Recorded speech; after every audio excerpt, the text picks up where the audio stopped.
当年轻漂亮的费可欣迈步走进派对现场的时候，所有人都将目光集中到了她的身上。全世界对费可欣都不陌生，她在处理曾经轰动全球的费浩洋事件时，一度让全世界眼前一亮。自那时起，她变成了世界知名的商界精英。即便是同样闻名世界的塔瓦纳，内心深处对费可欣也十分崇拜。只是现在的她没办法把注意力放在费可欣的身上，因为她的男朋友崔佛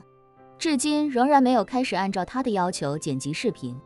而两人也一直保持方才的冷战。没有人率先打破沉默。费可欣进来时，不少仰慕已久的宾客纷纷上前问好。塔瓦纳趁没人注意自己，便立刻对崔佛说道：崔佛，把你的手机给我，我自己剪。崔佛摇头道：不，我答应了那位姓叶的先生，视频不可以剪辑，而且要对他和他的家人打码处理。塔瓦纳见他依旧不松口，便冷声道：你如果坚持这么做，那我们就分手吧。崔佛沉默片刻，开口道：分手也不要紧，不瞒你说，我本来也没指望你能和我在一起很长时间。从和你在一起的那天起，我就做好了分手的准备。说着，崔佛又道：不过，即便分手，我也要表明我的态度。你真的不可以继续在公共场合宣扬那些观点了。你是公众人物，任何表态都有可能影响许多年轻人做出足以改变一生的决定。以前你才华横溢，年少有为，给许多青少年树立了很好的榜样。许多青少年受到你的鼓舞，勇敢地追逐梦想。可是现在的你已经背离了当初的自己。当我还是个10几岁的孩子时，我虽然不是什么品学兼优的好学生，但好在没有受到外界的影响误入歧途，更没有影响别人走上歧途。可你现在已经让很多人走上了错误的道路，我无力改变你，但不能允许自己继续做你的助力者。对不起。塔瓦纳气的眼泪直在眼眶中打转，她没想到自己的男朋友竟然宁可与自己分手，也不愿继续支持自己，这让她感觉到了极大的背叛，也给了她巨大的打击。就在她眼泪即将夺眶而出的时候，三井良孝已经带着叶晨、费可欣一行人回到派对的核心区。三井良孝虽然知道叶晨对塔瓦纳不太感冒，但塔瓦纳毕竟是今天名义上的主角，而且又已经在核心区落座，自己若是带着费可欣避开核心区，外人看到还不知怎么揣测，所以他便决定先按照正常流程介绍双方认识一下，如果能接着往下聊自然最好，如果聊不下去的话，那自己就把精力都放在费可欣身上。届时就算塔瓦纳觉得受到冷落，考虑到自己是环球唱片的大股东，也不敢耽误今晚的演出。于是他便来到塔瓦纳的面前，笑着对费可欣介绍道：费小姐，这位是大名鼎鼎的塔瓦纳斯维特，您应该有所了解吧？费可欣微微一笑，淡然道：斯维特小姐在西方的火爆程度无人能及，我又怎会不知道？塔瓦纳有些紧张地站起身来，客气地说道：费小姐您过奖了，相比之下，您才是真的全球知名。费可欣笑了笑，开口道：斯维特小姐是当今影响力最大、商业化能力最强的明星，论知名度，全世界也没几个人能比得上你。许多年轻人已经不知道比尔盖茨是做什么的了，只知道他是个很有钱的老人，但不认识斯维特小姐你的年轻人恐怕少之又少。说着，费可欣又问他：对了，斯维特小姐，听说你现在热衷推广一些公益活动。塔瓦纳没想到费可欣主动聊起公益，想到他与叶晨关系很好，就猜出他估计也是想针对自己。不过他不敢跟费可欣辩论斗嘴，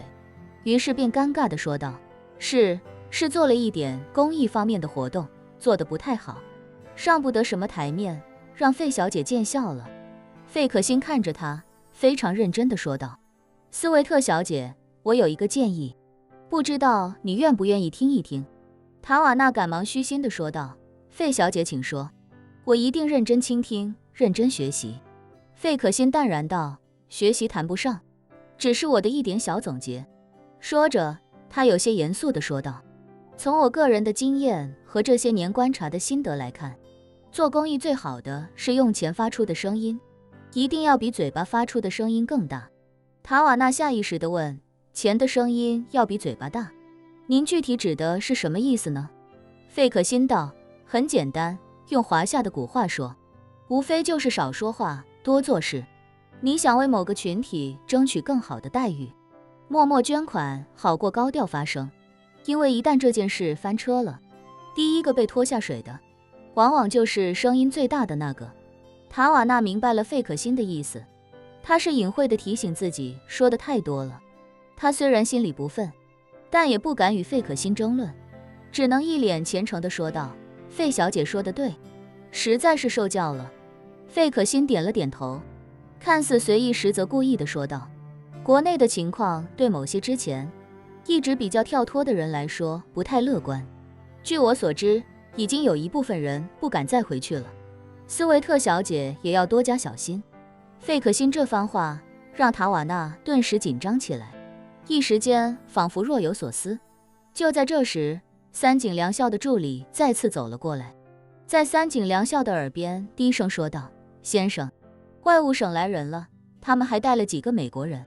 据说是特派过来的 SEAL 探员。外务省的人带 SEAL 来这里做什么？三井良校眉头紧皱，